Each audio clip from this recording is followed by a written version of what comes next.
Shalom.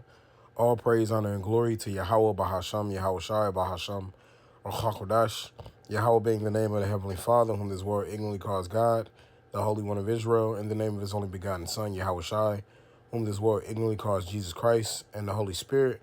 Double honors to the apostles and the elders of Great Millstone who rule well, and peace and mercy to the hopeful elect, those men that are doing this work in sincerity and truth, the 144,000. And much love to the one-third and the innumerable multitude of you believers out there, of you Israelites. I'm your fellow servant Yeshaya, and I pray, Lord willing, that this lesson is edifying through the Spirit. So this probably shouldn't be too long.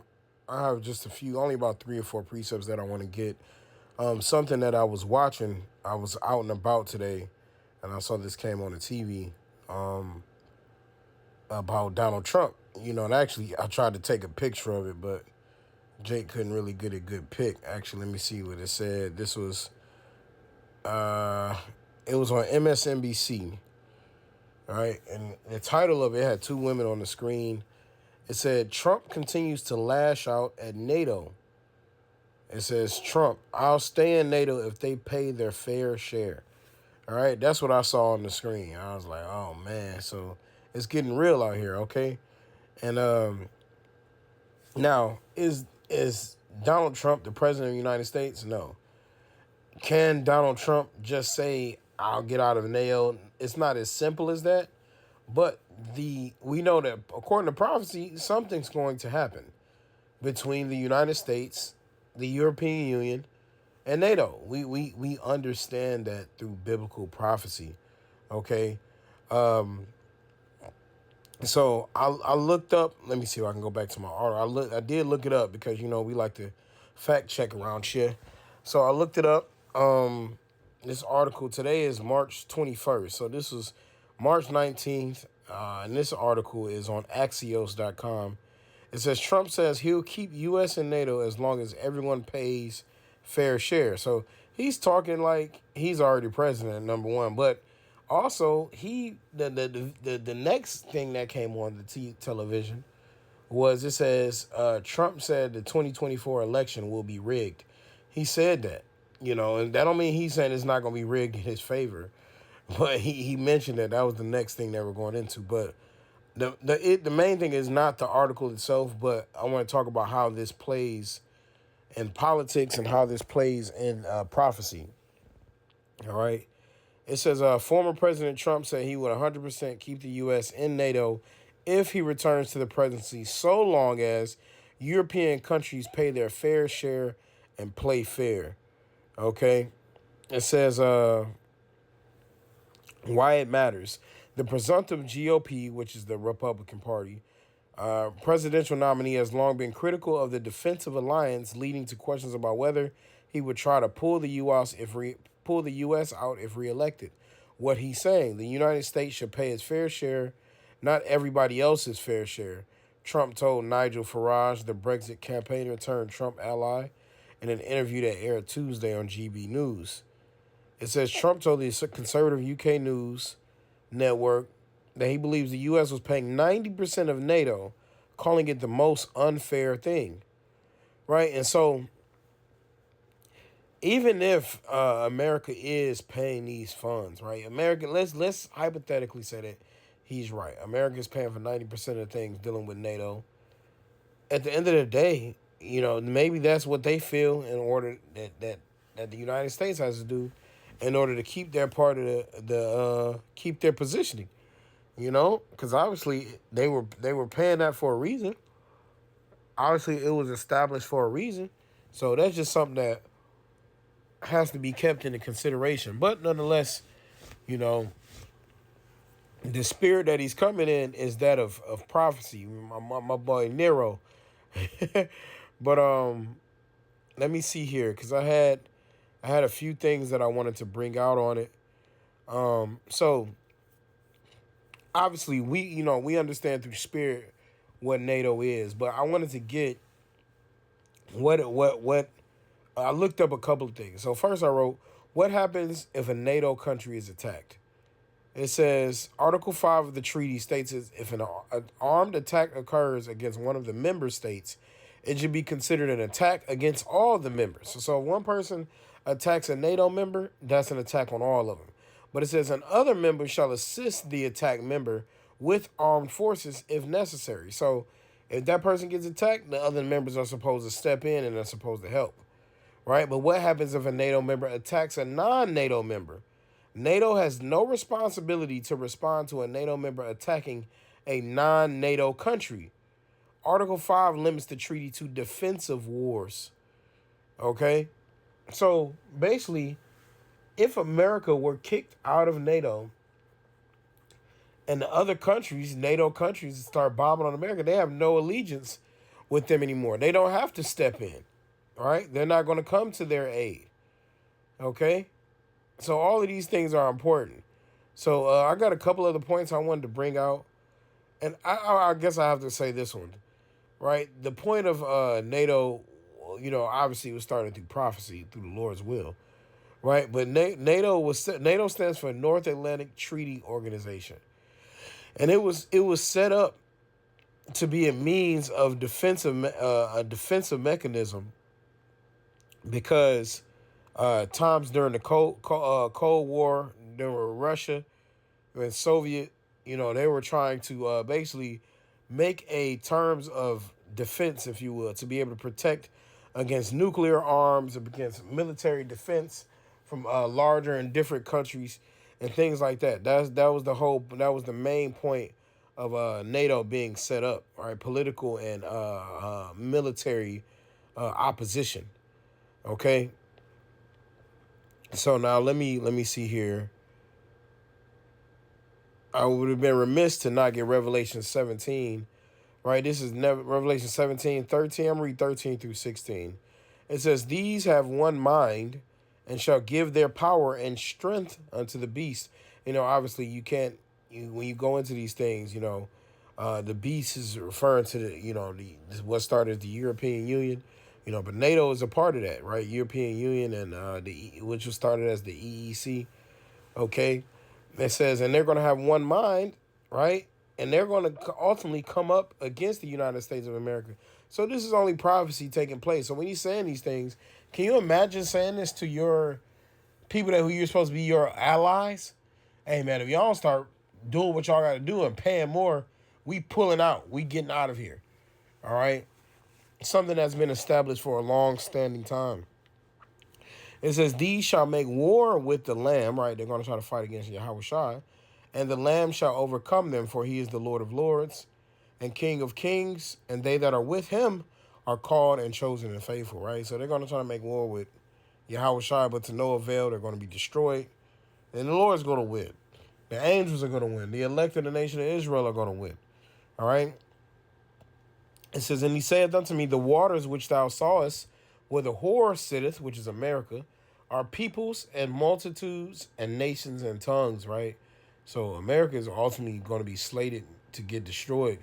It says, and the 10 whores which thou sawest upon the beast, these shall hate the whore, and shall make her desolate and naked, and shall eat her flesh, and burn her with fire. And we know according to the Old Testament, right, when you read the law, it talks about how if you were a whore, she was supposed to be burnt with fire, right? But ultimately, when you go into those, those 10 horns, okay, because, you read about the 7 heads and the 10 horns, the 7 heads being the Greeks, the Romans, the Spanish, the French, Germania Major, Germania Minor, and Britain, okay? But then you got the 10 horns, which is the European Union, which was originally 12 countries, but really it's 10 because Ireland and UK are one country, and Portugal and Spain, they're technically one country. Like they had their splits or whatever, but they're one. So that's why the 10 horns.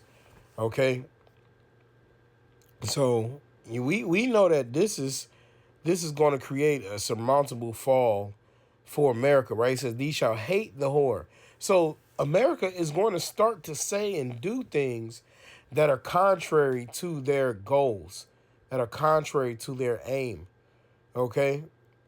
And so I had here, I did have NATO member countries, right? It says at present, NATO has 32 member countries. These countries called NATO allies are sovereign states that come together through NATO to discuss political and security issues and make collective decisions by consensus. All right. It says, let me go down here. So I got this is an alphabetical list of the NATO countries. I'm gonna try to run through them. Albania, Belgium, Bulgaria, Canada, Croatia, Czechia, Denmark, Estonia, Finland, France, Germany, Greece, Hungary, Iceland, Italy, Latvia, Lithuania, Luxembourg, Montenegro, Netherlands, North Macedonia, Norway, Poland, Portugal, Romania, Slovakia, Slovenia, Spain, Sweden, Turkey, United Kingdom, and the United States. Okay, so those are the 32 current members, right? But the founding countries, which they had to say the 12, right, which were this was started in April of 1949, right? It says the founding member countries were Belgium, Canada, Denmark, France, Ireland, Italy, Luxembourg, the Netherlands, Norway, Portugal, the United Kingdom, and the United States. You see? So all of those were the original founders, but like I said, it's really 10 when you go into it. Okay? But we're starting to see how things are about to change here in America, man. With talk like this, right? He's beginning to be those are proud statements, and he's not even the president, right? So it could be through Biden, it could be through Trump, it could be through something crazy happened during the election, you know. But let me read. This is Daniel 7:20. It says, and of the 10 horns, let me stir it up. This is Daniel 7:19. Then I will know the truth of the fourth beast, which was diverse from all the others, exceeding dreadful, whose teeth were of iron, and his nails of brass, which devour, break in pieces, and stamp the residue with his feet. Right? This is talking about the Roman Empire, right? It says, and of the 10 horns that were in his head, and of the other which came up, and before whom 3 fell, even of that horn that had eyes, and a mouth that spake very great things, whose look was more stout than his fellow. So that coming up, that little horn, that eighth head, if you will, is America. Okay? All right? That's America, man, whose look was more stout than his fellows. America, the pride of this place, man, the pride of these people, the pride of its governors, the pride of its presidents. It says more stout was more look. His look was more stout than his fellows. Let's look up the definition of stout here. Stout. Definition. Let me look up the etymology because this is not giving me the word context that I want. Let me see. Etymology. Well, this is the pride of America. It says etymology says strong in body, powerfully built. Okay, so they basically that's pride. When you start to they're getting strong in man, it says, what does stout mean in the Bible? It says firm, determined, obstinate, uncompromising. You see that? Uncompromising. This is what it's going into, man. An uncompromising spirit. Right? This is what America's mentality is. Okay? It says stout, valiant, brave, also proud or haughty, skilled in battle, fierce, cruel. Right? And so that's the mentality of America. Right? Oh, we're America the proud and the brave, right? That's literally in their damn Star Spangled Banner. All right? Proud, haughty, arrogant. All right? And skilled in battle. That's another reason. They think they got the greatest military in the world, so they think they can't be defeated.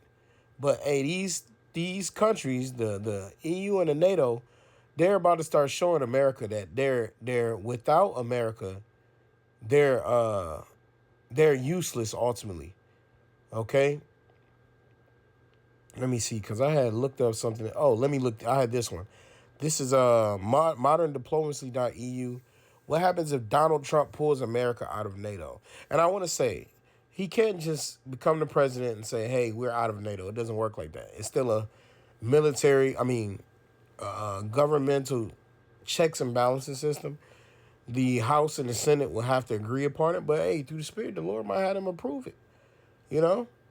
You never know. Prophecy got to happen, man. All right. It says, what happens if you pull out of NATO? All right. And it says in the United States, they took Trump's announcement of a possible divorce from NATO very seriously.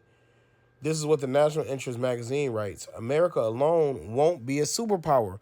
We might not even survive, man. You see? So your average Americans can see this. There is no denying that the United States remains the world's mightiest superpower, one with a sizable economy, massive military, and most notably, a nuclear arsenal that can ensure the destruction of the world if push came to shove. Well, first off, Russia got more nukes, and Yahweh Shah is coming. So it don't matter how many nukes they got. The Lord might make it where they nukes don't even shoot off. But these countries are about to shoot these nukes on America, right? That's biblical prophecy. They're going to have millions of missiles, warheads coming to destroy this place. It says, yet even as a superpower, the United States cannot stand alone, right? So you got to understand that you can't. They can't make it by themselves. It says, yes, NATO Secretary General Jens Stoltenberg responded with an unusually strong statement, saying that Trump was threatening the security of the entire transatlantic alliance. Any suggestion that allies will not defend each other undermines all of our security, including that of the U.S., and puts American and European soldiers at increased risk.